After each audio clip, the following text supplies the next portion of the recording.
This is a story of grace, of mercy that met me face to face.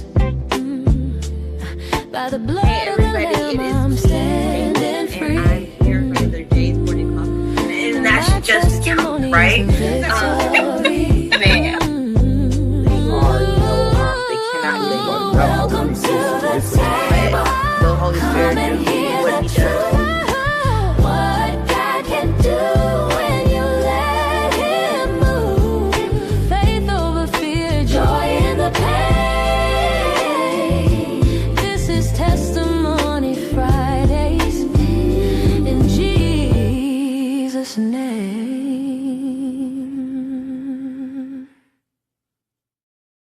Welcome, everybody. It is me, Jamie Radiance Moorhead, your favorite Christian life coach, and we are here for another Testimonies Fridays.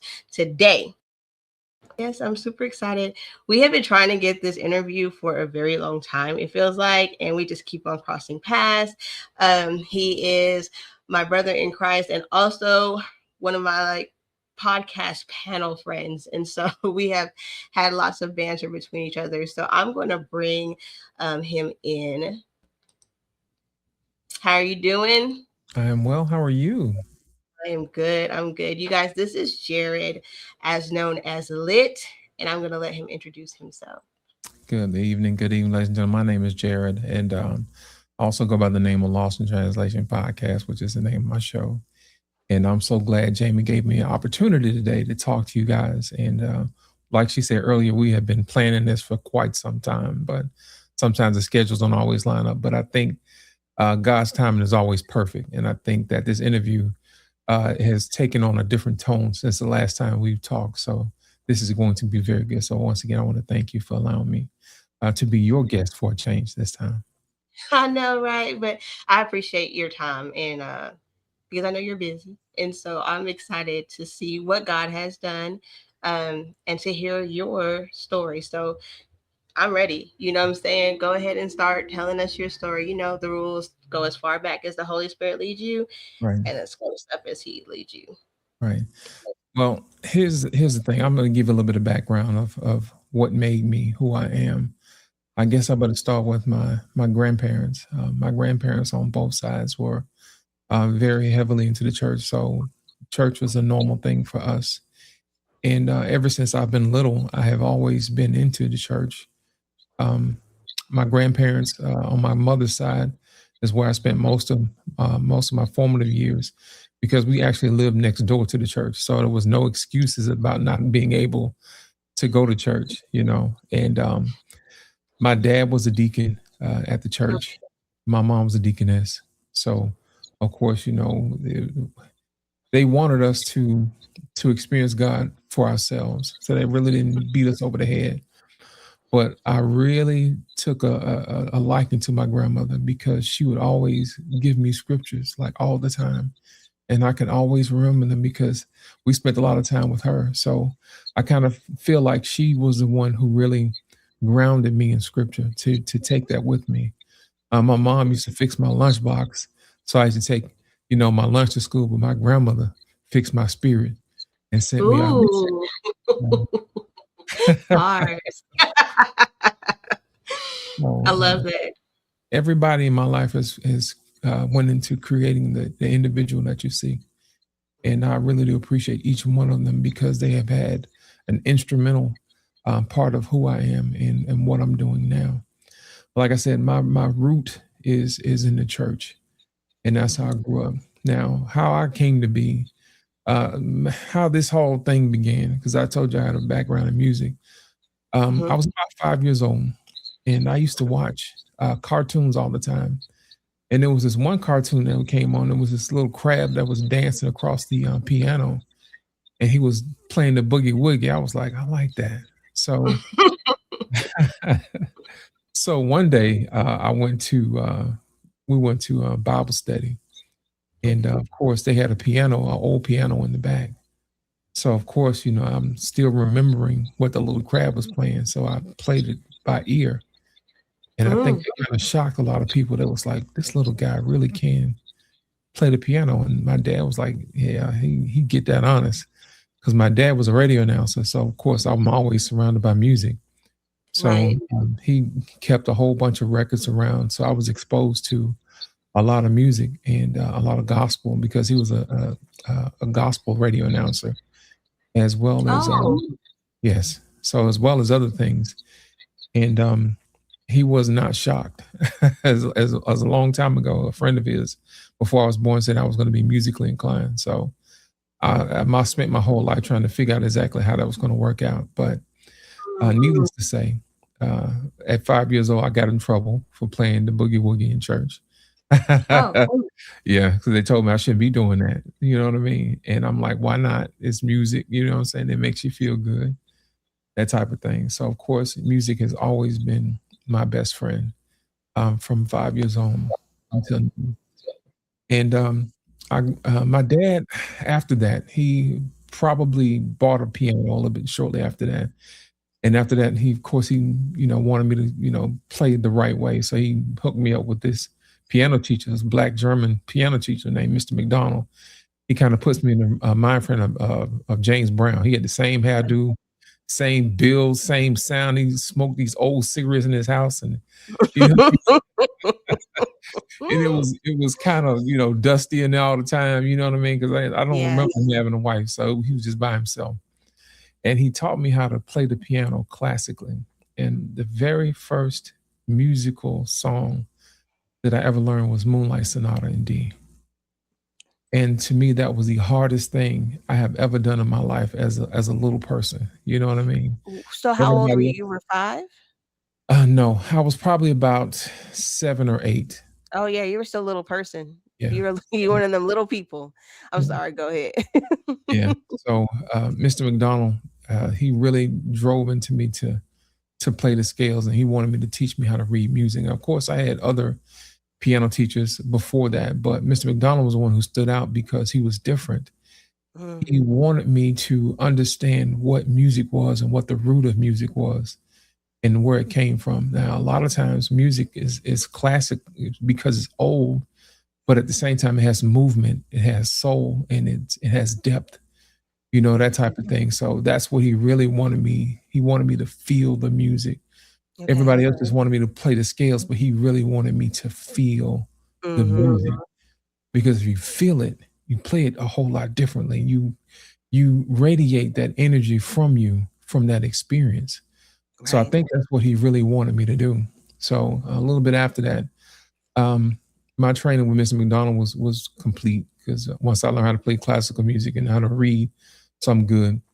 So I had another piano teacher named Valerie Frazier. After that, she was minister of music of a couple of churches here in Birmingham, and Okay. she really opened me up to different styles of music and stuff like that. So that's why I started learning a lot of secular music and church music at the same time, because that is when I realized that some of that stuff crosses over. You know what I Right. mean? I started to see the main vein, so to speak, in music, and which was through gospel. Mm, And I noticed that a lot of the blues, a lot of jazz, a lot of rock and roll has its roots in gospel. All of the greatest singers have all started out as gospel singers: Whitney Houston, Michael Jackson, yeah. Dionne Warwick. The list goes on. You know what I mean? And Mhm. of course, at the time, even though I still played the piano, I was still in the choir too, so I sang. You know what I mean? Okay. Okay, yeah, yeah. So I sang in the youth choir, the male chorus, the sanctuary choir. So What are basically, you? three. What am I? Yeah. A baritone now, but back then I was a tenor. But I still Okay. sing fifth tenor for church now, so my Okay. my range is pretty good. But Okay. Okay. depending upon what they need, I can give it to them. Yeah, that's right, be all Yeah, things. that can be all things. So, um, going to church, music was always just this thing. And I remember my dad allowed me to listen to his records, and he just let me go through them just like books. You know how sometimes they have libraries, they have full of books. So my dad had records, and those libraries were the records to my soul, because each record told a different thing. Mm, And my favorite record was Stevie Wonder's Songs in the Key of Life. It's a double album. It's a very beautiful album. If you ever get an opportunity to listen to it, it is a fantastic album. And Okay. and what really draw me to that is the stories of each song. You know what I mean? Love, in need of love today, Mhm. as around the earth, the sun knows she's revolving, you know? Mhm. And to me, I was like, music telling a story is what it's all about. As old as time, music is always one of those things where we actually learned a lot of lessons. Yes. And music is one of the things that kept us together. Yeah. Whenever we were growing up, people used to have house parties, and they sang and they danced. Even when we went to church, we had a good time. They had music and everybody was moving around, that type Yeah. of thing. And then as a kid, I always liked to listen to music on the big radio. If you get a chance to do that, you were doing something. And of Right. course, on Saturdays, my mom would always, put the radio on and we'd clean up. She would always play Luther Vandross. So of course, I steal some of my stylings from him from time to time because I love Right. the way Luther sounds. So we used to listen to Earth, Wind, and Fire, that type of thing. So the background is amazing. I also listen to classical music, country music. I used to listen to country music a lot, which is I'm still a fan of. Country Country music. has some of the best stories. Well, I mean, you're from Alabama, I am. right? Yeah, I so am. you're rooted Yes. in that thing. Sweet home Okay. Alabama. Yeah, Yes. that's right. Yes. And to me, music is always around. You know what I mean? Mhm. It's always around. And music is able to cross barriers that language can't. Even if you have two people who can't speak the same language, they can enjoy the same music. Yeah. So I thought to myself, if I'm able to communicate through music, then I can bridge the gap between communications, Right. and help people to understand where they come from.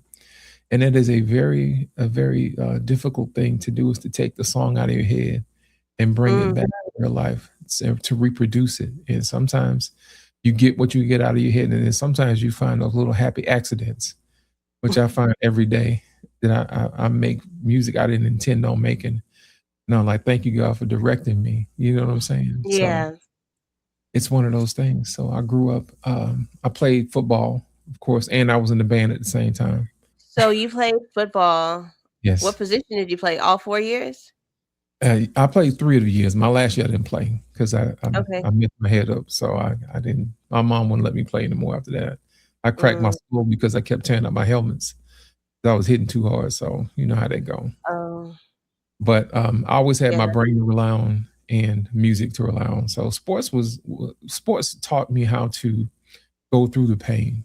That type of Mm, thing. The physical exhaustion, the mental toughness. You know what I mean? To bridge the gap between mental and physical toughness. That's okay. always a good thing. It's always a So good. so were you still rooted in church at that time too? Oh, yeah. Like, yeah. So you're really a church kid. You're a PK, not a pastor kid, but you like, Deacon's yeah, kid. you're deaconess kid. Like Yeah. you're a church kid. Yes. So okay. All right. Did you have peer pressure though? Was it hard? Because I mean, like a football player, band, you're light skinned, or you're tall, right? Like I'm just Yeah. trying to put it all together because I'm like, they're not. Hold on, wait a minute.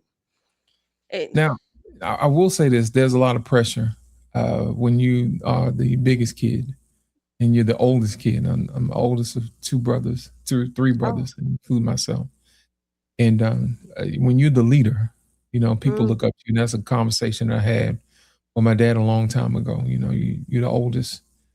And sometimes being the oldest doesn't always necessarily mean being out front. Sometimes you have to lead from from the behind. shadows, from Hmm. behind, and not to crowd out somebody's opportunity to be a leader as well too. So Yeah. most of the time, it's leadership from a distance, a guiding hand, so to speak. And I picked Mm, that up from my grandmother. So sometimes I might not always be in the front, but sometimes you have to allow other people to develop into their leadership role as well, because we can all right. lead from where we are. It doesn't have to be in the front. It can be from the back, from the middle, from the side, from a distance. So Gotcha. that's just one of those things. So I try to help, where I can. But for the most part, I think my dad let me know that when you are out in front and you're the leader, people kind of get their cues from you. And I've noticed Mm, that in space as well too. So we'll talk mhm. about that later on. Okay. Okay. Yeah, we'll talk about that later on. So you do in music, you're Right. also in the choir. You definitely are a church kid, right? You're band and football. Right. And a little bit of a Okay. scientist too. Yes. So you're a nerd, Yes. but you're a popular nerd, Mhm. Yeah, I'll admit that. Yeah. right? I mean, okay, so Right. were you not? You don't have to, Well, if you I put it like this. A lot of people knew me, but I didn't know a lot of people. You know, it was mhm. one of the Mhm. things I kind of, kept to myself. Everybody knew who I was, that type of thing, but I didn't know everybody, that type of Are thing. you antisocial? No, not really. Not really. But Are you social I'm conclude? comfortable with being by myself. Ah, I see. Yes. Okay, got it. Understood. Mm, interesting. Okay. So during that time though, you said you went to church, but like what was your relationship like with the Lord? Would you say Oh, that it is what it yeah, no. What was your relationship like? oh man. Uh, oh man, I remember when he touched me. Um, I think I was probably maybe about 8 years old. Mm, And I knew when he told me it was that time, I knew what that meant. You know what I'm saying? right. When you really give your life over to Christ, it's something that's it's almost like a weight, almost like a unspeakable burden, so to speak, Mhm. Mhm. that you can no longer move the way everybody else moves. You know what I Right. mean? Mhm. Because there's advantages and there's disadvantages when you walk with God. The Mhm. advantage is He gives you insight to see things uh, that most people don't get an opportunity to see. Right. And the disadvantage is you can't always, be around other people. Sometimes it's lonely, It is but both. Mhm. yeah, but at the same time, God invites you into His world, and He Mhm. allows me to be used in different ways. And I'm still in amazement to these days how He's still able to do it. Um, I'll give you an example. The Okay. other day, I was watching a live stream with a friend of mine who's a beekeeper. Of course, I love bees because bees pollinate the world and give us our food. So I kind of want to Mhm. understand how to do it because I want to be a part-time beekeeper, when I get older, you know. Okay.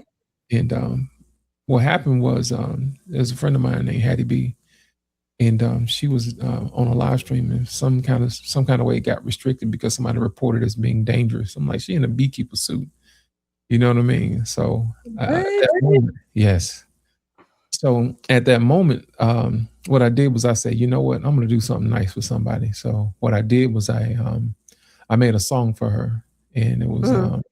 it was a Hattie B song, the Brown Keeper, and I put all her little catchphrases in there. And to see her go from being sad to being joyful, all within a matter of moments, is one of those situations where God says, "I want you to do something for me, and I Right. want you to do something for her."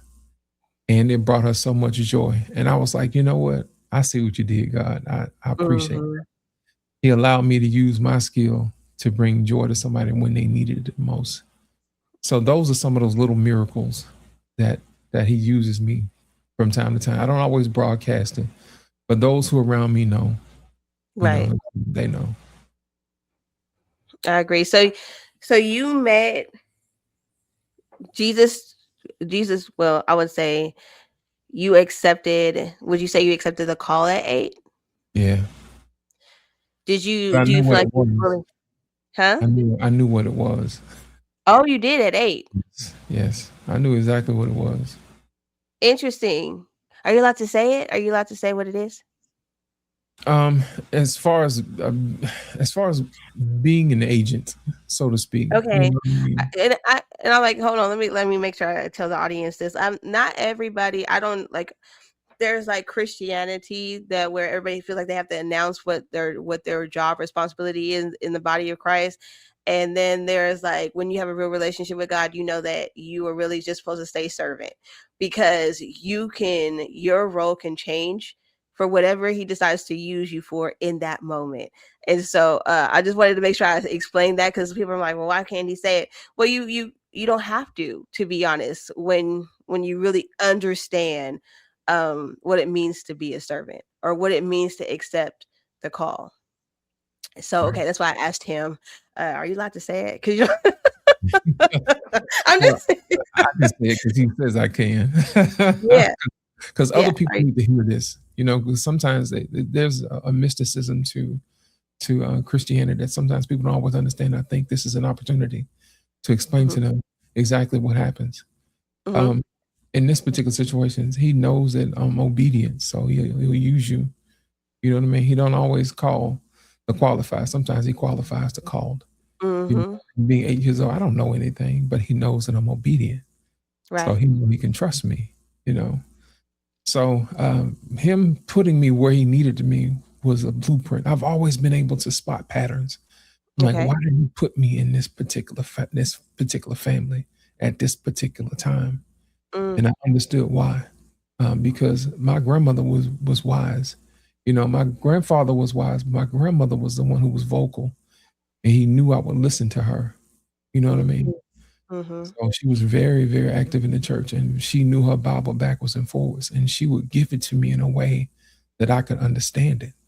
And which is important, because it's one thing to know the Bible, it's another thing to understand it. Right. And to understand God's heart for us.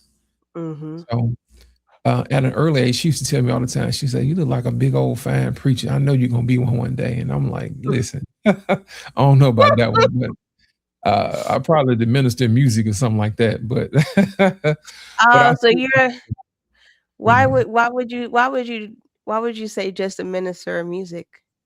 Well, here's the thing. Music is ministry. It has the ability to still tell stories in a way, in about 3 minutes, lessons that people can carry with them all the time. Believe it or not, all of my songs have a little bit of scripture in them. I don't always tell people that, but I put it in there for a reason. You know what I mean? Just like sometimes the industry, they put a little bit of that black magic in there. Well, guess what? I put a little bit of heaven in every bar. I hide it in there. It's up to you to figure out exactly what it is. You know what I mean? If they're going to do it, I'm going to do it too. Unintended, you know what I mean? Right. You have to figure out exactly what scripture it is. For you to do that, you got to get closer with God. So, and then when you get yeah. That's how that works. So you accepted at 8. You're going through life though. Right. Is there ever a point where you are distant from God, or you begin to do something that is not the will of God? Of course. That's just how we do it.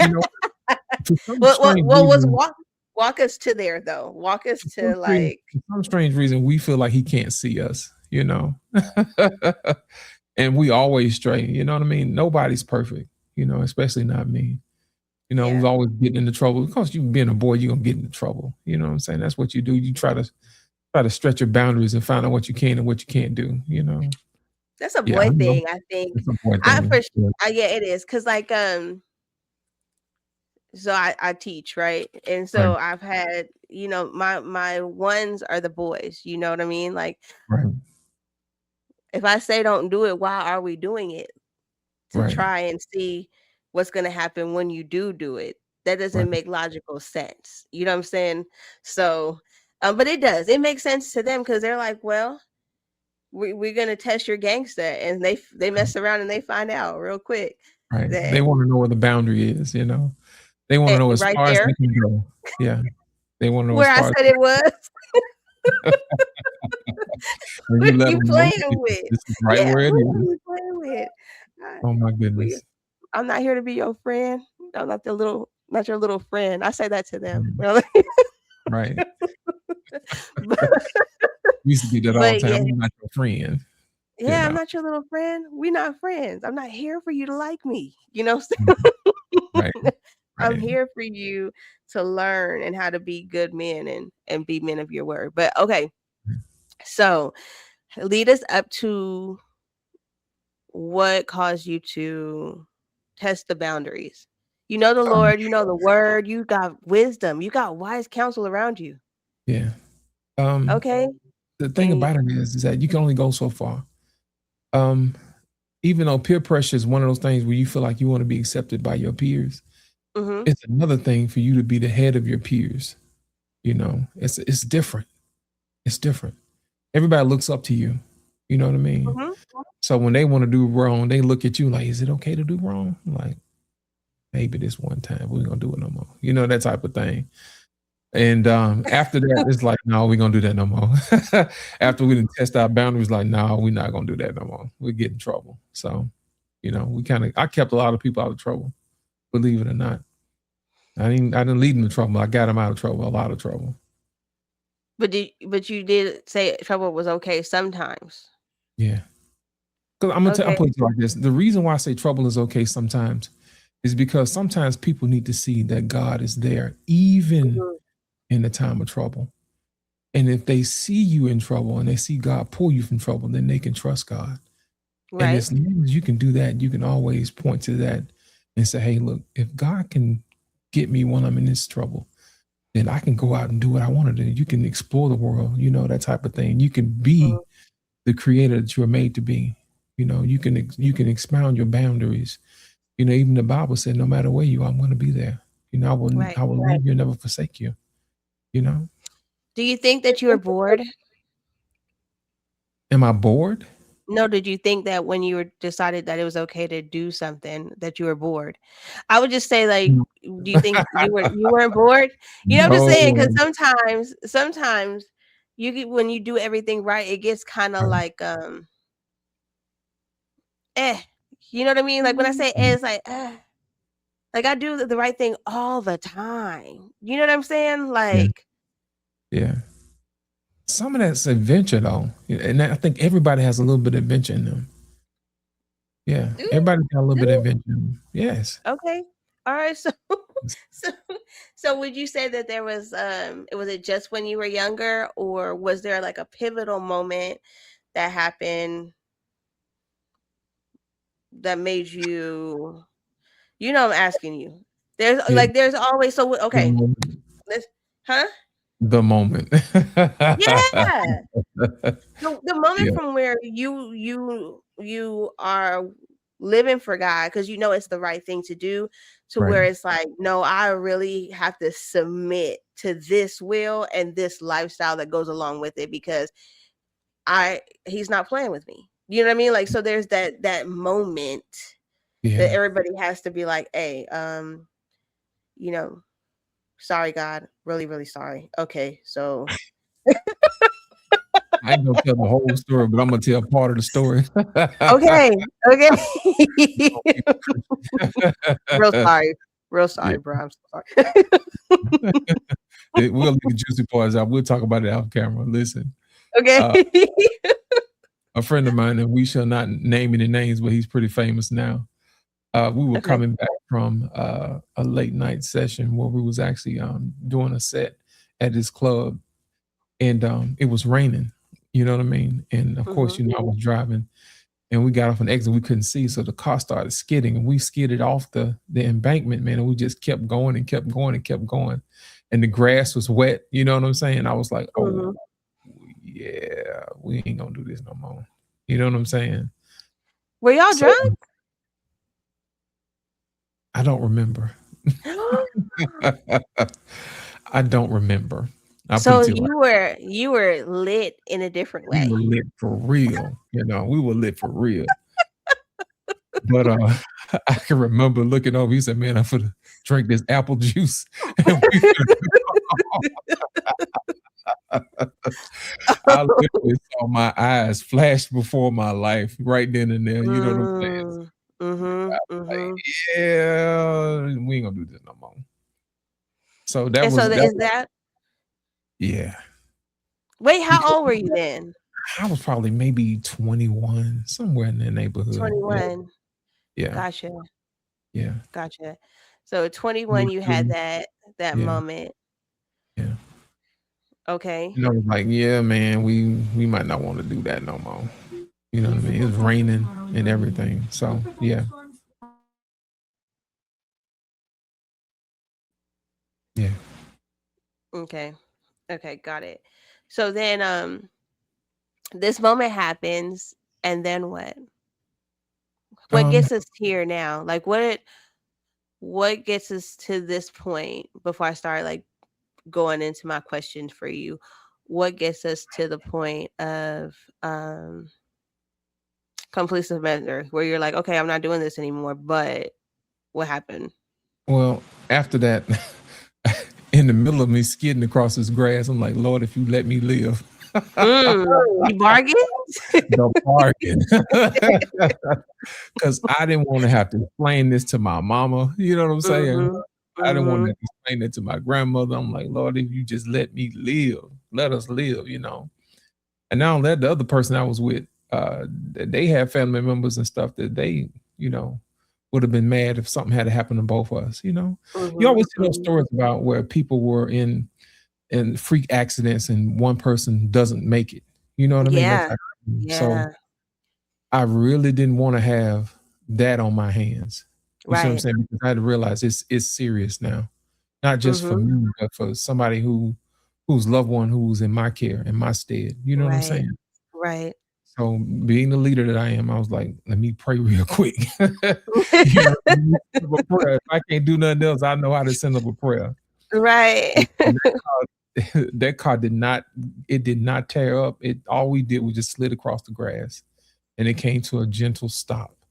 You know, and I could have sworn it could have went a whole bunch of different ways. It could have flipped over anything, but you know, for some strange reason, you know, matter of fact, I was in my grandfather's old car and it was old and heavy, so it wasn't gonna turn over, you know. Oh, well, it sounds like an old Cutlass or something.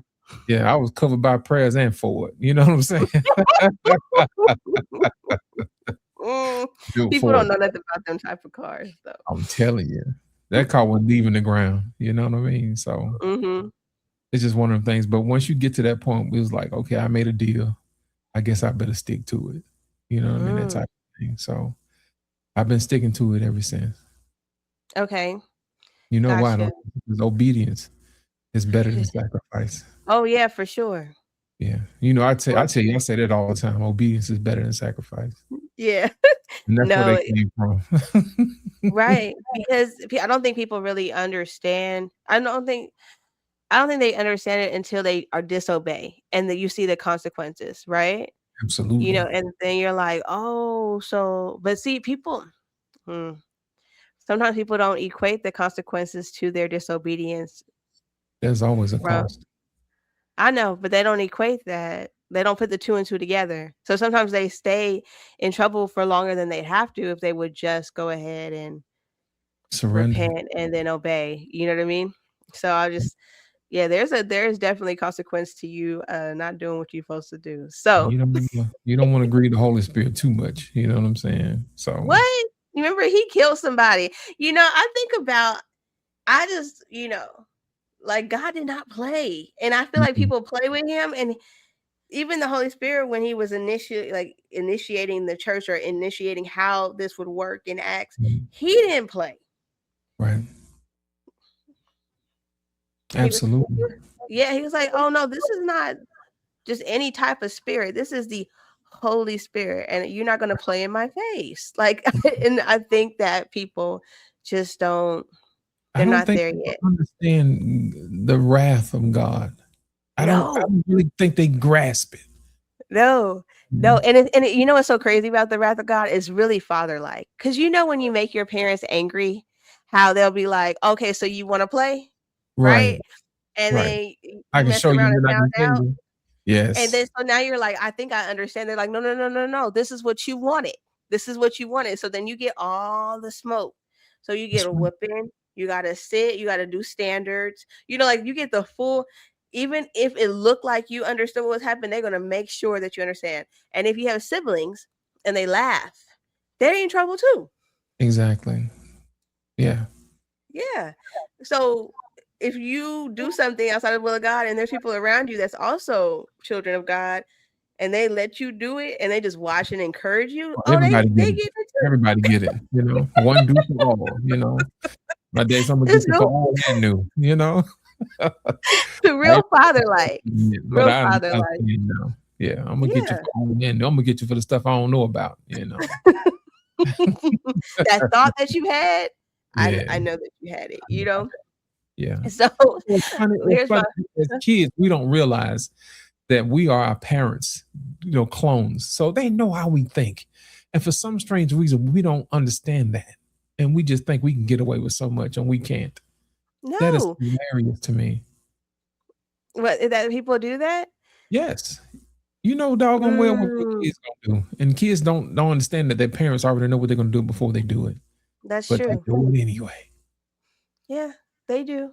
They Yeah. just they gotta test like you said, they gotta test it. You know what I'm saying? They gotta test the waters. They Yes. gotta, they gotta figure out, is this what we're doing? Or is this person serious? Or are they really gonna stand up against me? When I look at them with my pretty eyes, or I cock my head and throw that little smile, they Right. really gonna whip me? They really you really Yeah, gonna pretty put much. me in the corner? That's Yeah, what you pretty really much. gonna do? Yeah. I remember one day, I got to the point where I was bigger than my father. Mm. He had the conversation with me. He said, "Look, son, I'm gonna tell you right now." He said, "You're too old to begin whoopings, and you're too big, and I'm afraid I won't be able to win. I will give it all I got if I had to. You know what I'm saying? Out of One, love, two. yeah." Yeah. Yeah, So once sometimes you we had gotta that conversation, we had an understanding at that point. Like, I'm just gonna do right because I don't want to hurt you, and you don't want to hurt me. yeah. Yeah, because there's definitely when the testosterone kicks in and the voice changes and you can't figure out if your kid's yelling at you or Right. if it's just the fact that their voice changed, you don't like it as an adult. Like everything the kid says, you're like, who is you talking to? Like, what are we Right. doing? So Right. it's good that he had that conversation with you, because there is that transition for every male that people don't talk about with puberty, where Right. it's like, even you guys go through, I think, like a little depression, trying to figure out like what's going on, like what is all these changes. And Right.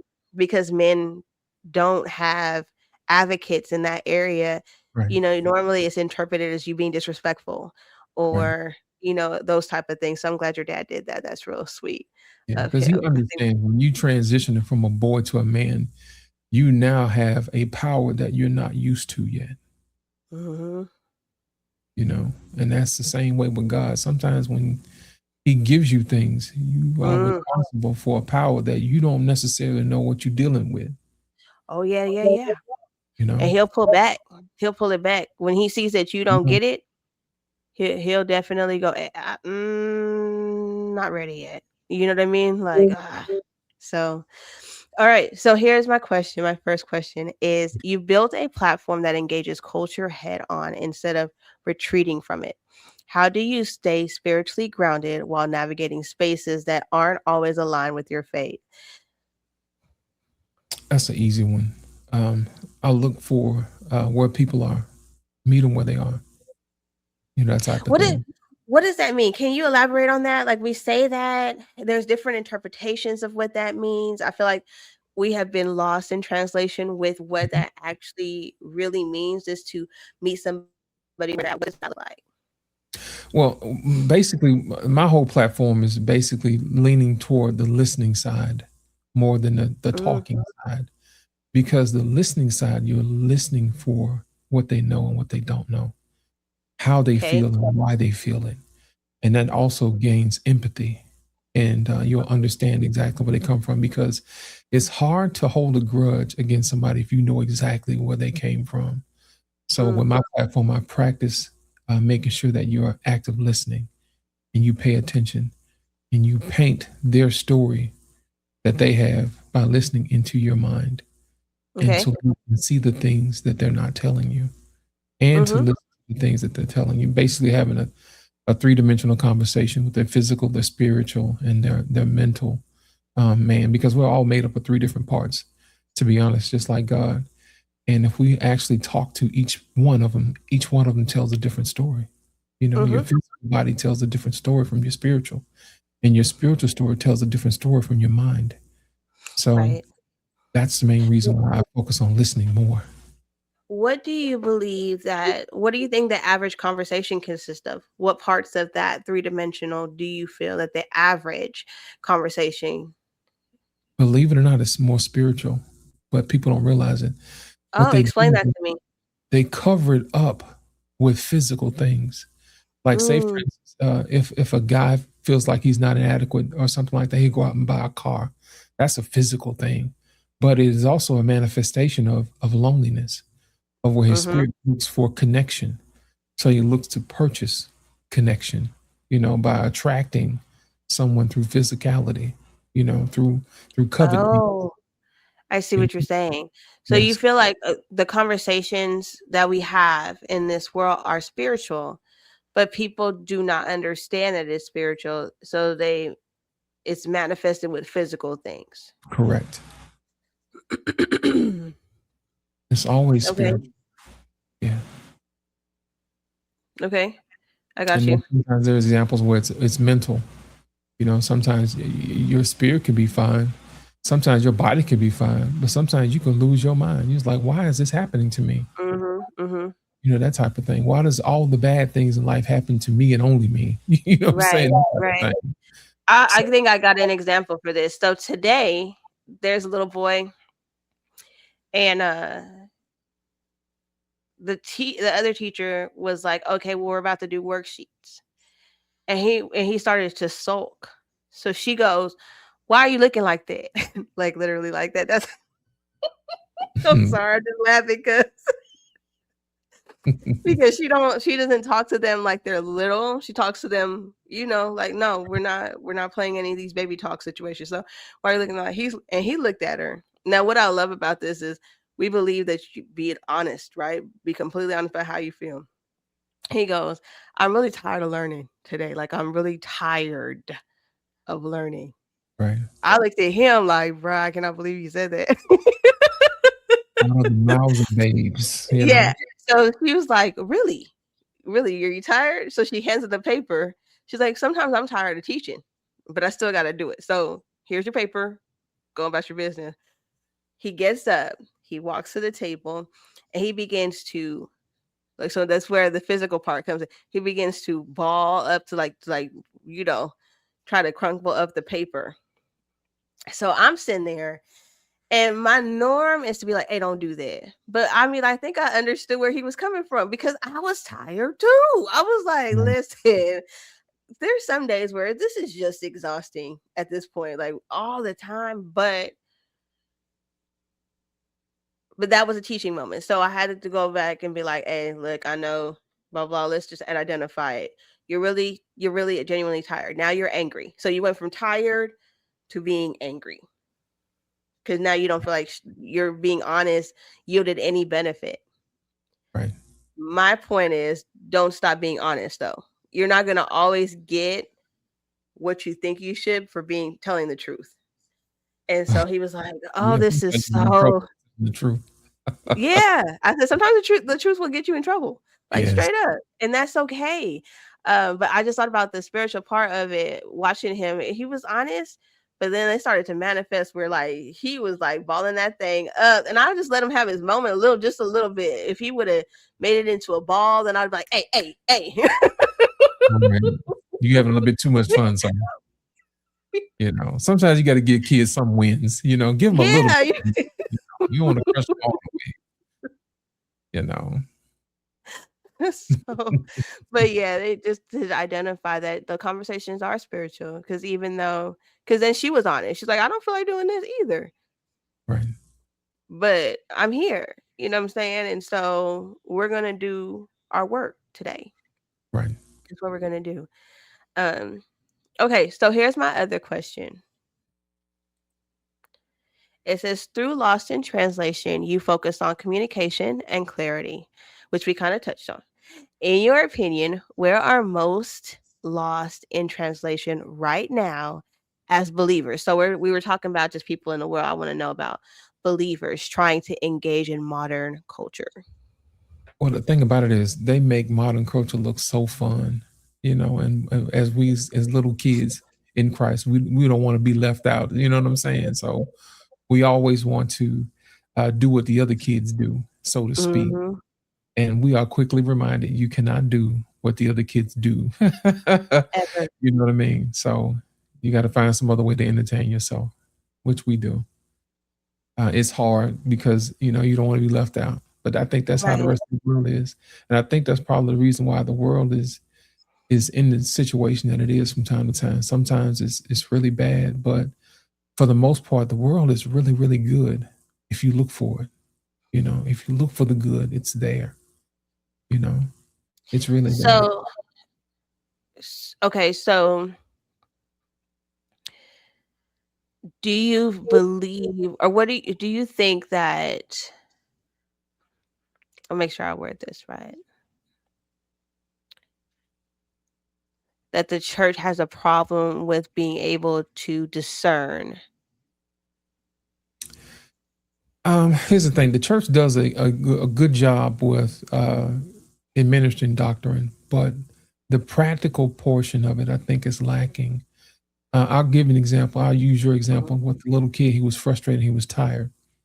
A better conversation with him was having a conversation about what he's feeling in that moment.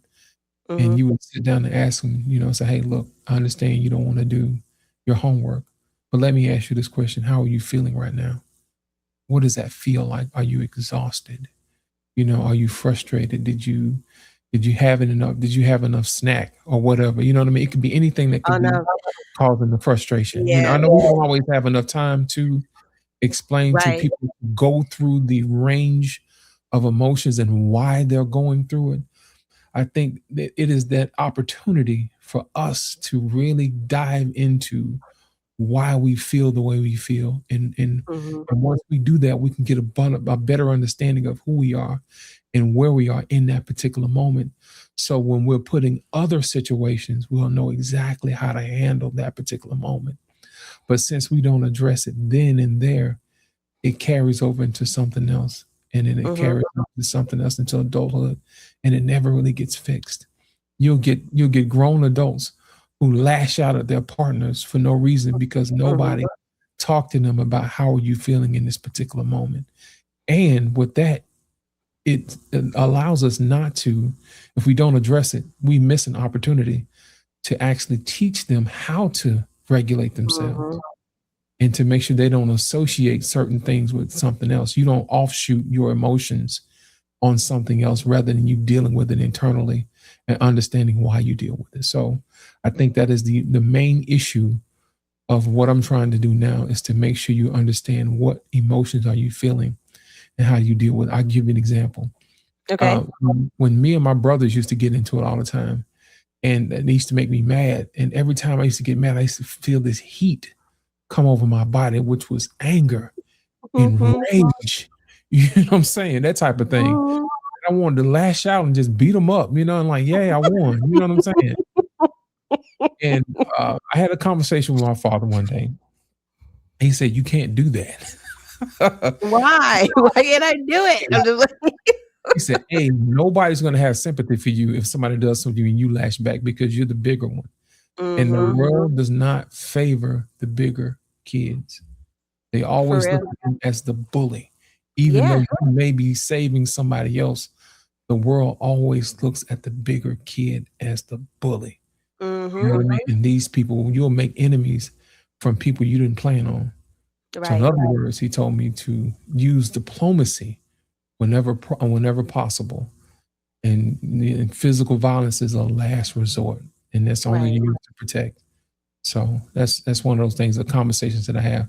But it wasn't until I had the conversation with my father about how I was feeling, the rage, the heat, the wetness, I wanted to just beat people up. You know what I mean? That type of thing. And he was like, that's completely human that you're feeling that. But let me show you how to channel that in something that's safer. You know what I mean? Because Right. I can really do some damage if I really wanted to, but I just Yeah. choose not to. Yeah. I thought it was funny when you said the boy with this, like him having snacks. The thing is his mom is healthy. Like he has a healthy lifestyle. And so one day we were talking and he was stuffing, I'm talking about he was stuffing these waffles in his mouth like he just had never had these waffles before, right? And I was like, bruh, slow down. Why are you eating like that? He was like, I'm not allowed to eat this stuff at home. So he was getting all he can get. You know what I mean? He was gonna remember this the whole meal. Like, I can't eat that at home. My mom Mm. does not allow that. And so today he had something super sugary. And I feel like at that moment he had literally just crashed. And so when he said that he was tired of working, I don't know if he was necessarily tired of this, his body had come down from the sugar high. You know what I Exactly. mean? That's why I thought it was so funny that you said that, because Mhm. instantly what I thought of when he started to, like, he told her that he was exhausted, I was like, "Bro, you're just coming down from that sugar you ate this Right. morning," because he put jelly on not the biscuit, but on the chicken. I said, "What is wrong with you?" He had some Roscoe's in it. Some chicken and waffles. I'm sorry. I Oh was my like, goodness. "Oh my god, that Oh is my so goodness. disgusting." But because he wanted the sugar so bad that he doesn't get, he put it on the chicken, not the biscuit. Biscuit was off to the side, by the He way. wants some sweet chicken. I want some sweet chicken, you know. He know he And we wasn't finna saw get that at the house. we saw the effects of that at the midday. Right. I Right. want to do this. I wanna Right. do this. He's exhausted. Sugared out, you know what I'm saying? He was probably moving all over the place and everything, and all of a sudden that sugar go out. He's like, "Oh, I'm done." You can see him just slump down this hill. I'm I done. need a nap. Like, bro, Yeah. what And you happened don't to want to nap give him sugar time? because he don't feel like himself. You know, he'd be right back on the sugar high again, you know? Yeah, yeah, that's it. That's it. So, Now imagine if we okay, had gave that boy a whipping without knowing that he just came off a sugar crash. You know what I'm just saying? whooping them for no reason. You know what I'm Yeah, saying? yeah. See, that's what I'm talking Just- about, man. The church be whooping up on folks without realizing they done been through a sugar high. Sugar high of what sin, kind of you know what sugar? I'm saying? What kind of sugar though? You know what I'm saying? You know what kind of sugar. Pray about We it. sugar great. Everybody's sugar is different, so you know. Yeah, you just pray about it. Just pray. Everybody's sugar different, so I ain't gonna judge nobody. You know what I'm saying? Right. So I have one more question for you. Ready? This is Right. about your music. You've written over 300 songs and blend neo soul, gospel, and storytelling. How Right. has God used your creativity as a tool for healing, truth, or correction, both for yourself and your audience? You kind of gave an example earlier, but I'm sure you have more. Right. Here's the thing about gospel music. Gospel music and neo soul are pretty much the thread to everything else I do. I've mixed gospel and country. I've mixed rap and gospel. I've mixed gospel and neo soul and all of that stuff. And what it is it catches the reason why I do it is because it's different and it catches people off guard because I did not know you can put DJ scratches in gospel music. So it Mm-hmm. grabbed me for a little bit. And then after that, I started telling the story about how Jesus won't let you down. You know what I mean? And they start, okay, I Mm-hmm. remember that song. And as long as they can remember Jesus won't let you down and they can remember that song, then at that point, they take a little bit of that with them. So whenever they're in a hard position or hard spot, they can always remember Jesus won't let you down. And those are some of the scriptures that I hide in there. You know, I will never leave you nor forsake you. So you Gotcha. have to put it in such a way that they can accept it, meeting them where they are. If all they know is rap music, then why Mm-hmm. not give it to them and just throw a little word on top of it? You know, Right. let that be the thread. And as long as it helps them get to God, I don't think God really matters. I don't think He minds because the goal is to save them, not to Right. I read. mean, that is the ultimate goal, Right, right? right, It's to show them your father, and right. you show them your father by your actions, right, and by what he tells you to do in that moment for that person. Yeah, that's dope.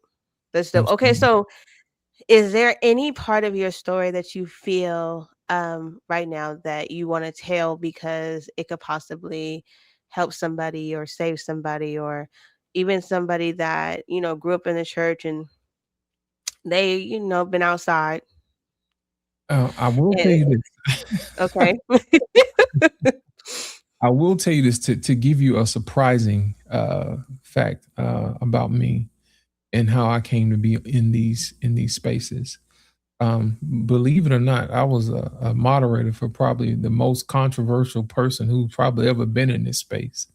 No, And why don't you tell them who? I didn't want to say who, but I mean, just tell them who.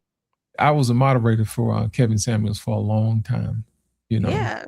and he asked me to do a few things, keep the chat, that type of thing, make sure it's cleared out. Because, sometimes you get idiots in there that just want to just take over.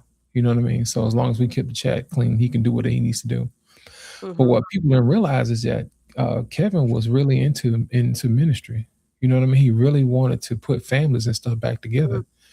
But sometimes, when your method is different from what everybody else's is, then people are not going to like you. You're going to make enemies because you're going to step on somebody else's sugar, so to speak. You know what I mean? Something Yeah. they don't want you touching. You know what I mean? They want the status quo because they're used to the status quo. But Mm-hmm. being a moderator for him it showed me a lot of things, that even though sometimes when you do the right thing, people will turn it into the wrong thing. They try to make you the bad guy. But it's every day that Okay, goes by, explain. everything that he talked about has come to pass, so to speak, because he wasn't talking nothing but the truth. But what happened was people didn't want to see it because of the season that they were in. Sometimes people come ahead of your season to let you know that something's going to happen ahead of time. But as Mm-hmm. us being human, we always think that we know everything, and we only see at the edge of our nose and we don't see past that. So a lot of people now have come to the realization that you don't always find love all the time. Not always Mm-hmm. deserve love all the time. But when you do have it, you better take care of it, because it is Right. rare. It is rare. And to be prepared to handle it, you know, that's another story. It's one thing for you to get married. It's another thing to know why you're being married, and to know what comes with marriage, the responsibility, the gravity, the weight of it, the responsibility of it. You know what I mean? It's cute to have a wedding, but when your spouse is Right. mad at you, when you're mad at your spouse, how do you guys regulate your emotions? You know what I mean? Even though you got children watching, how do you gauge that? That type of thing. How do you build Right. family? How do you, as a father, learn as much as you can so you can give that wisdom to your children, and teach them how to be the next generation's leaders? I think that is a part of relationships that we don't discuss that much. The legacy portion, yeah, they throw around keywords like generational wealth and stuff like that, but real Mm-hmm. wealth is wisdom and knowledge and the love of God. And I think if we Yeah. start going back to that, I think that is when we start putting our families back together and doing the things that God wants us to do. If marriage is supposed to be a representation of between Christ and the church, and I think we should look to that as inspiration to say, hey, God forgives us. And as a husband, I should be able to forgive my wife, and I should be able to love her as well, and vice versa. Right. So when the people get divorces and they say irreconcilable differences, that Hmm. shouldn't be a thing, because we should be able to reconcile as husband and Exactly. wife. We should be able to problem solve and trust God, trust the Exactly. season that we're in, the testing that we're in. But I think you're right. And I don't know. I don't know what we're gonna do. Right. I know what I'm gonna do. I'm gonna Yeah, keep and that's writing. all I can say. Huh? You're gonna what? I'm gonna keep writing songs. I'm gonna keep writing, Yeah. because for some strange reason, people will listen to a song and listen to the story more than they will a 3-hour podcast. They can take a little bit of Yeah. medicine and gospel Well, with them, whatever they need, and take it it's with not them. for some reason. It's the reason, right? Like, if we remember, tales were told through music, through folklores, through the action and dramatics of it. And Right. I mean, like, I'll put it this way. So kids, you said you like classical. Well, they have like pop classical music or whatever. So I remember Right. sitting in a class one day and they're playing classical music. That's fine. But like there's a point where it's like, oh my God, I'm going to sleep. For real. Right. If you're not able to understand the tune, you're going to go to sleep. So I'm like, okay, well, I'm gonna pull up a different classical song. I said, but this is the deal. You are gonna know the words to these songs. Okay? Do not sing them because these are instrumental. So don't sing because you have to get your work done. This was the deal that I gave them. Right. And so put it on and we're like midway through and one little boy was like, this is hard. This is hard. And you're like, I know that song too. He's like, but I'm learning self-discipline. And that's when I was like, you are. You definitely are. Right. I was like, good job. You understood the other lesson in this. It wasn't I was just trying. I really put this on for me. I didn't put this on for you. I put this on for me because I was getting sleepy. Well, see, here's the thing about learning how to make music. If you learn the how music is made, then you understand why it's there. I'll give you an example. You have an introduction to a song. And of course, you have the first verse. And then after that, you have a little bit of a break. And then you have a second verse. And you have the bridge, which is vastly different from the rest of the song. What we call the crescendo. You know what I mean? The climax. The best part. Exactly. That's the part you want to build up to, That's the part where all the movement and the fun is. And then after that, you have the resolve, probably the third verse, the resolve, and then the outro, the end of it. So by then, the music would have taken you on this journey, this physical, mental journey, you know what I mean? That type of thing. Well, words don't always, translate well, but the music has a flow to it. And if you teach kids, hey, I know you don't understand music, but these are the flows of how it goes. And if you listen to it, you'll be able to listen to it intently.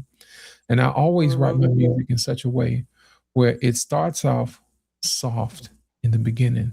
And by the time you get to the end, there's going to be a surprise that I leave at the very end of every song as a thank you for listening to the entire song. Because for some reason, we have a short attention span and we only listen to like the first minute and maybe 12 seconds of a song. I've done the research. So when I'm crafting my music, I know exactly where they're going to leave off and I hit them with a surprise so they can keep listening to the rest of the song, and give them that hook, that line, that thing, that so they don't miss the message because the message is on the other end of the bridge. If I can just get them over the bridge, then we'll be all right. You see what I'm saying? So the bridge in everybody else's life is that tough time. If I can get them over that tough time, then we can get them to where they really need to get to, which is the lesson at the end of the story or the end of the song in this case. Right. Understood. So this has been a pleasurable conversation with you and about your testimony. I just didn't realize that you were a church kid for real. Like, just, oh, poor Tintin. I'm just kidding.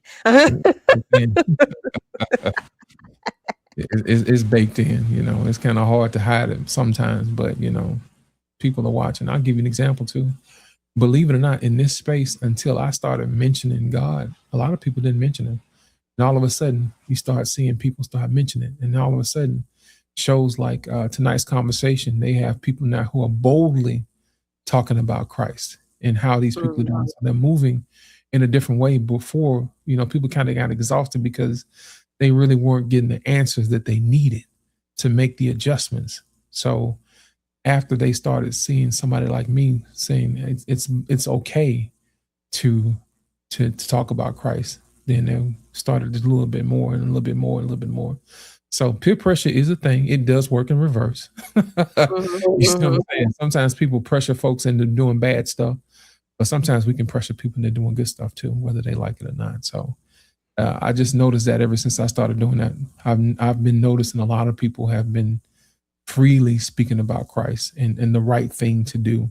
And it has totally transformed the space as it is then versus what it was when we first got here, which is always a good thing. So right. Sometimes you have to be the example, even though, you might not have the greatest name or nobody who really knows you. You don't need that. Sometimes your influence alone is enough.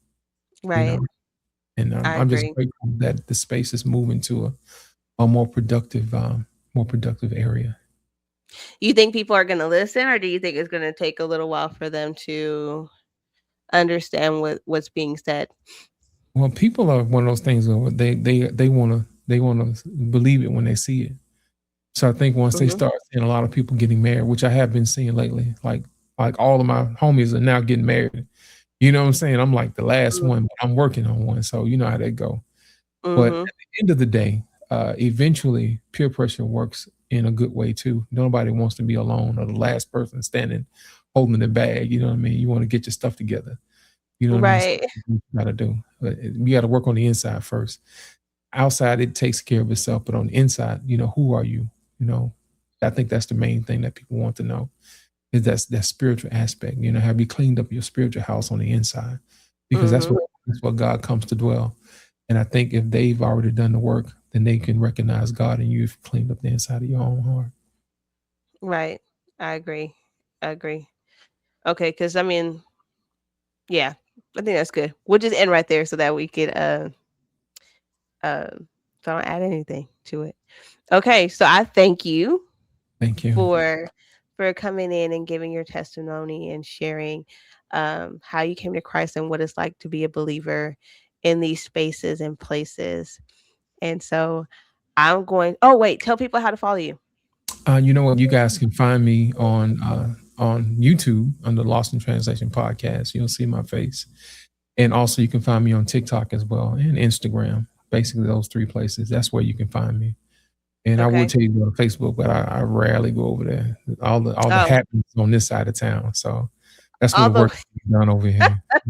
that is so funny. All right. Well, I'm gonna pull you out. Don't go anywhere, and then I'm gonna close. All right, you guys. So I truly appreciate you tuning in. Do not forget to follow Lost in Translation on all his platforms. And I think he has like a ministry and some things that he's doing, which he didn't mention. And I feel like I need to bring him back in to do it, but I'll just make sure I have it in the description. And that way you get involved or donate or do whatever the Lord leads you to do. I thank you for tuning in to Testimony Fridays. And I hope that this testimony blessed you as much as it blessed me. And I look forward to seeing you guys next time. Have a great day. Don't forget to like, share, and subscribe, and to share this video. Peace out.